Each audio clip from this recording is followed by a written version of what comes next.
Hi ദോസ്തോ, നമസ്തേ. ഞാൻ Sreekumar. Competitive ഹാക്കറിൻ്റെ മറ്റൊരു ഹിന്ദി ക്ലാസ്സിലേക്ക് നിങ്ങളെ എല്ലാവരെയും ഞാൻ സ്വാഗതം ചെയ്യുകയാണ്. നമ്മൾ ഇന്ന് ക്ലാസ്സിൽ ചർച്ച ചെയ്യാൻ പോകുന്നത് ഹിന്ദി സാഹിത്യക്കെ ഛായാവാദിക്കെ ചാർ സ്തംഭ് എന്നതിനെക്കുറിച്ചാണ്. ഹിന്ദി സാഹിത്യത്തിലെ ഛായാവാദി യുഗത്തിലെ പ്രധാനപ്പെട്ട 4 കവികളെയാണ് ഛായാവാദിക്കെ സ്തംഭ് എന്ന് പറയുന്നത്, ചാർ സ്തംഭ്. അതിനെക്കുറിച്ചാണ് നമ്മൾ ഇന്ന് ചർച്ച ചെയ്യാൻ പോകുന്നത്. ദ്വിവേദി യുഗത്തിന് ശേഷമുള്ള കാലഘട്ടമാണ് ഛായാവാദി യുഗം. ഹിന്ദി സാഹിത്യത്തെ പല ഘട്ടങ്ങളായി തരംതിരിച്ചിരിക്കുകയാണ്. അതിൽ ദ്വിവേദി യുഗത്തിന് ശേഷമുള്ള കാലഘട്ടമാണ് ഛായാവാദ്. ഛായാവാദിൽ അത് റൊമാൻറ്റിക് കവിതകളാണ്. ഒത്തിരി പ്രഗത്ഭരായ സാഹിത്യകാരന്മാർ ആ കാലഘട്ടത്തിൽ ഉണ്ടായിട്ടുണ്ട്. അതിൽ തന്നെ ഏറ്റവും പ്രധാനപ്പെട്ട 4 പേരുണ്ട്. അത് പ്രസാദ്, നിരാല, പന്ത്, മഹാദേവി വർമ്മ. ഈ 4 പേരെയാണ് ഛായാവാദിക്കെ ചാർ സ്തംഭ് എന്ന് പറയുന്നത്. ഈ 4 പേരെക്കുറിച്ച് നമ്മൾ പഠിച്ചിരിക്കണം. ഇവരെക്കുറിച്ച് മാത്രമല്ല, വേറെയും സാഹിത്യകാരന്മാർ, കവികൾ ഛായാവാദിലുണ്ട്. ഇവരെ നമ്മൾ പഠിക്കാതെ അല്ലെങ്കിൽ ഇവരെക്കുറിച്ച് മനസ്സിലാക്കാതെ നമുക്ക് ഹിന്ദി സാഹിത്യം പൂർത്തിയായി എന്ന് നമുക്ക് പറയാൻ പറ്റില്ല. ഇവരെ ഒഴിവാക്കിക്കൊണ്ടുള്ള ചോദ്യങ്ങൾ ഇല്ല. എല്ലാ മത്സര പരീക്ഷകളിലും ഇവർ ഉൾപ്പെടുന്ന ചോദ്യങ്ങൾ ഉറപ്പായിട്ടും ഉണ്ടായിരിക്കും. അങ്ങനെയൊക്കെ വളരെ പ്രധാനപ്പെട്ട ഒരു ടോപ്പിക്കാണ് ഛായാവാദം, ഛായാവാദിക്കെ ചാർ പ്രമുഖ സ്തംഭ്. നമുക്ക് ഇനി പാഠത്തിലേക്ക് പോകാം. എന്തൊക്കെയാണ് നോക്കാം. ടോപ്പിക്ക് നോക്കാം. ഛായാവാദ്. ഛായാവാദ് കാ നാംകരൺ. നമ്മൾ ഇന്ന് ചർച്ച ചെയ്യാൻ പോകുന്നത് ഈ ഭാഗങ്ങളൊക്കെയാണ്. ഛായാവാദിക്ക് പരിഭാഷ, ഛായാവാദിക്ക് വിശേഷതായേം, ഛായാവാദിക്ക് പ്രവർത്തിയാം, ഛായാവാദിക്ക് പ്രമുഖ കവി, ഛായാവാദിക്ക് ചാർ സ്തംഭ്. ഇത്തരം കാര്യങ്ങൾ നമ്മൾ ഈ ക്ലാസ്സിൽ ചർച്ച ചെയ്യുന്നതായിരിക്കും. നോക്കൂ, ഛായാവാദ് എന്താണെന്ന് നമുക്ക് ആദ്യം നോക്കാം.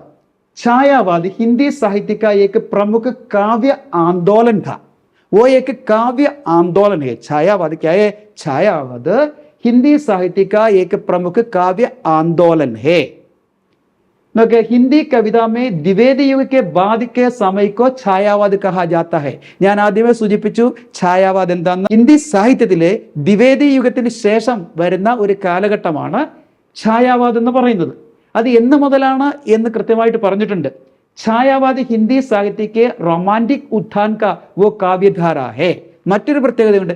റൊമാൻറ്റിക് കവിതകൾ ഹിന്ദി സാഹിത്യത്തിൽ ഉണ്ടാകുന്നത് ഈ കാലയളവിലാണ്. നോക്കൂ, ജോ ലഗ്ഭഗ് 1918 से 1936 तक की പ്രമുഖ യുഗവാണി രഹി. ഈ ഛായാവാദ് എന്ന് പറയുന്നത് 1918 മുതൽ 1936 വരെയുള്ള ആ കാലഘട്ടമാണ്. കുറേ അധികം മാറ്റങ്ങൾ ഉണ്ടായ ഒരു കാലഘട്ടമാണ്. റൊമാൻറ്റിക് കവിതകൾ ഹിന്ദി സാഹിത്യത്തിലേക്ക് കടന്നു വന്നത് ഈ സാഹചര്യത്തിലാണ്.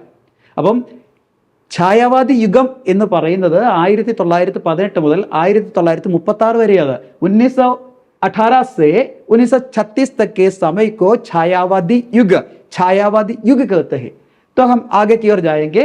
ഛായാവാദ് का नामकरण का श्रेय मुकुटधर पांडे को है.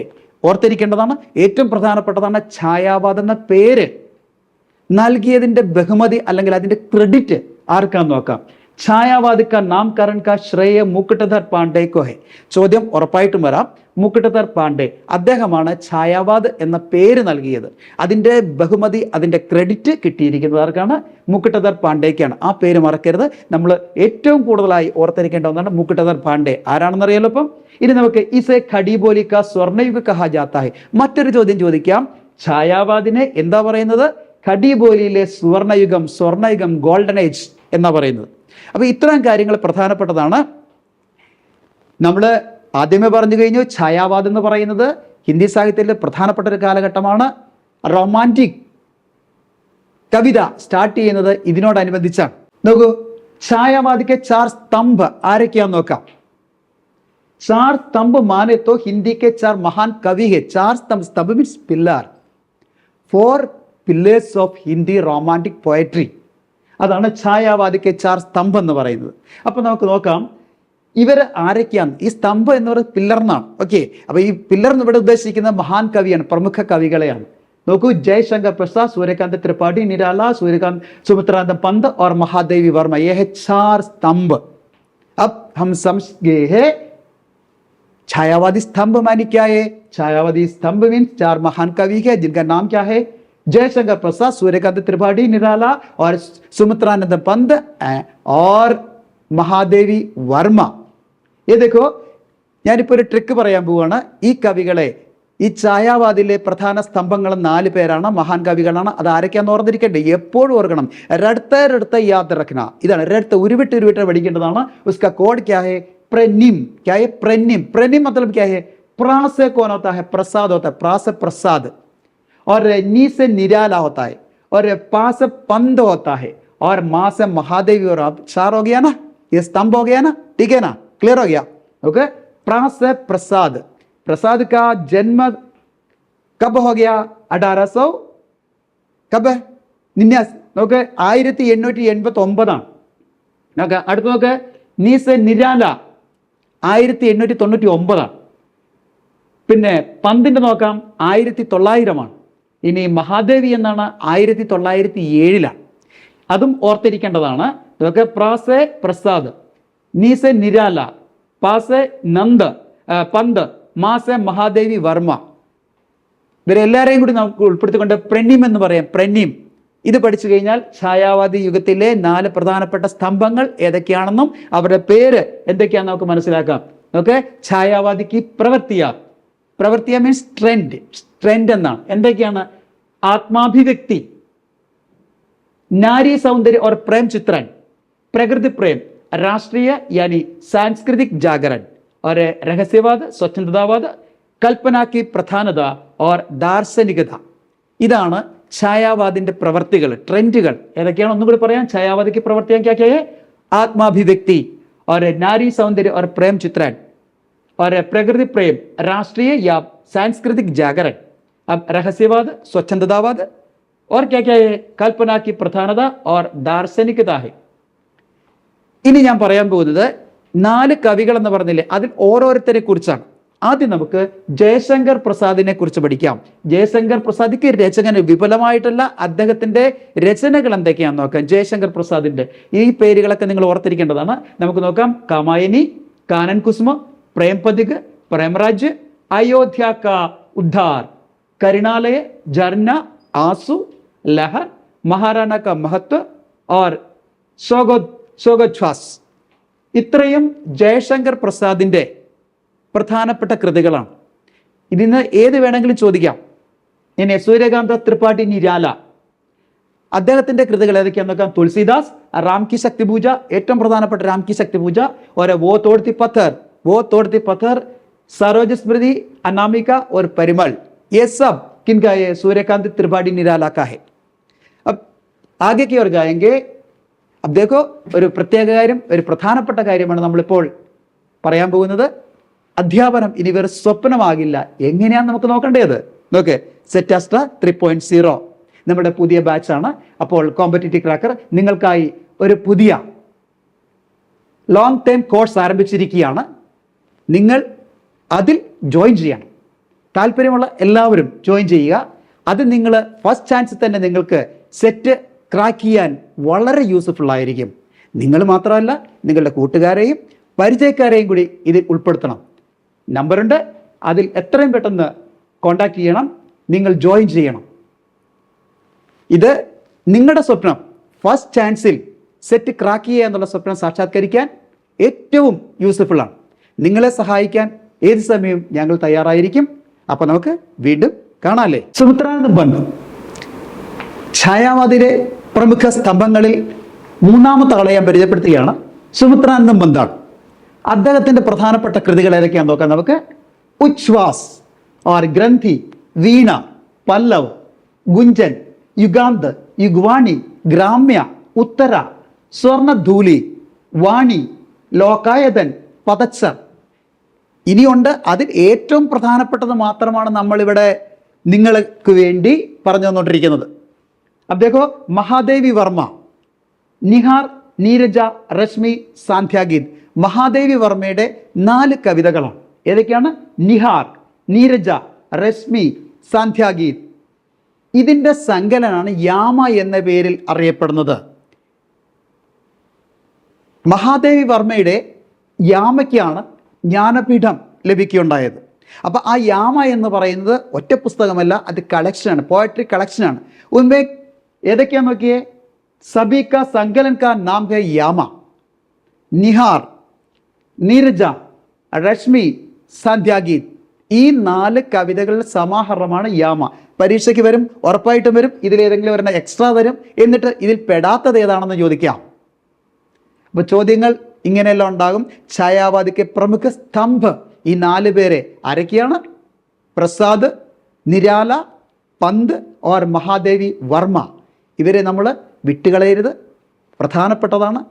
ഇവരെ ഒഴിച്ചുകൊണ്ടുള്ള ഒരു പരീക്ഷയിലെ ചോദ്യപേപ്പറുകളും ഇല്ല, ഒരു പരീക്ഷകളും ഉണ്ടാവില്ല. ഇവരെ പഠിക്കാതെ നമ്മുടെ സാഹിത്യം, ഹിന്ദി സാഹിത്യം പഠിച്ചു എന്ന് നമുക്ക് പറയാൻ പറ്റില്ല. നമുക്ക് വീണ്ടും മുന്നോട്ട് പോകാം. ഓക്കെ, ഇതുമായി ബന്ധപ്പെട്ട കുറച്ച് ചോദ്യങ്ങൾ, ആ ചോദ്യങ്ങൾ ഞാൻ പറയാം. കിസ് ഛായാവാദി രചനാകാർ की रचनाओं में भावात्मक रहस्यवादी के दर्शन होते हैं. ഏറ്റവും പ്രധാനപ്പെട്ടതാണ്. നോക്കൂ, നിരാല, പന്ത്, പ്രസാദ് और മഹാദേവി വർമ്മ.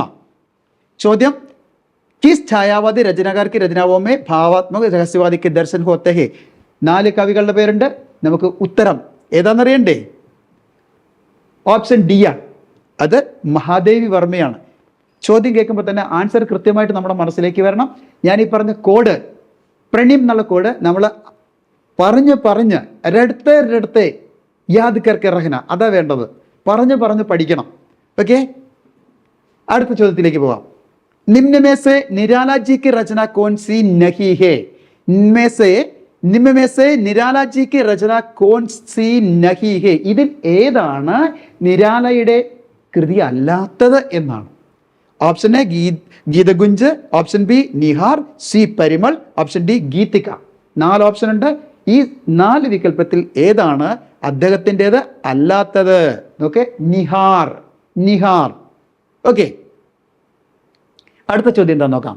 ഛായാവാദി काव्य की विशेषताओं के दृष्टिकोण से निम्नलिखित में से कौन सा विकल्प पूर्णतया सही है? ഛായാവാദി കവിതയുടെ ടോട്ടലി ഉള്ളൊരു കാഴ്ചപ്പാടിൽ ഇതിൽ ഏതാണെന്ന് നോക്കാം. നമുക്ക് ആത്മാഭിവ്യഞ്ജന तथा दुख और वेदना की विवृत्ति, राष्ट्रप्रेम की अभिव्यक्ति तथा अमानवतावाद, नारी गरिमा की प्रतिष्ठा, असमन्वयवाद, लाक्षणिक एवं रहस्यवाद का अभाव. आंसर ഏതാ നോക്കാം. ഓപ്ഷൻ എ ആണ്, ആത്മാഭിവ്യഞ്ജന തഥാ ദുഃഖ് और वेदना की विवृत्ति. അടുത്ത ചോദ്യം, ഛായാവാദി के प्रमुख स्तंभों में सम्मिलित नहीं है कौन? ഛായാവാദി സ്തംഭത്തിൽ 4 സ്തംഭത്തിൽ പെടാത്തത് ആരാണ് എന്നാണ്. പ്രസാദ്, പന്ത്, മഹാദേവി, ദിൻകർ. ഇതിൽ ആരാണ് നോക്കാം. ഓപ്ഷൻ ഡി ആണ് നമ്മുടെ ആൻസർ. അതെന്താ നോക്കുക, ഛായാവാദിക്ക് പ്രമുഖ സ്തംഭമേ സമ്മലിത് നഹീഹേ, ചേരാത്തത് ആരാണ്? ഛായാവാദി സ്തംഭങ്ങൾ പറഞ്ഞല്ലോ, അതിൽ ആരാണ് ഇതിൽ ഉൾപ്പെടാത്തത്? കറക്റ്റ്. ഇനി ഒരു ചോദ്യം കൂടിയുണ്ട്. अंग्रेजी स्वच्छंदतावादी काव्य का प्रभाव हिंदी की किस काव्यधारा पर दिखाई देता है? अंग्रेजी स्वच्छंदतावादी काव्य का प्रभाव ഇതിൽ ഏതാണ്? പ്രഗതിവാദ, പ്രയോഗവാദ, ഛായാവാദ, നൈ കവിത. ഓപ്ഷൻ സി ഛായാവാദാണ് നമ്മുടെ ആൻസർ. അപ്പൊ ഛായാവാദിനെ കുറിച്ചും ഛായാവാദിലെ പ്രമുഖമായ 4 സ്തംഭങ്ങൾ ഏതൊക്കെയാണെന്നും ഒരു ധാരണ എല്ലാവർക്കും ഉണ്ടായിക്കാണുമെന്ന് ഞാൻ വിശ്വസിക്കുന്നു. ക്ലിയർ ആയിട്ടുണ്ടല്ലോ? നമുക്ക് അധികം താമസിയാതെ മറ്റൊരു വീഡിയോയിൽ വീണ്ടും കാണാവുന്നതാണ്. നന്ദി, നമസ്കാരം.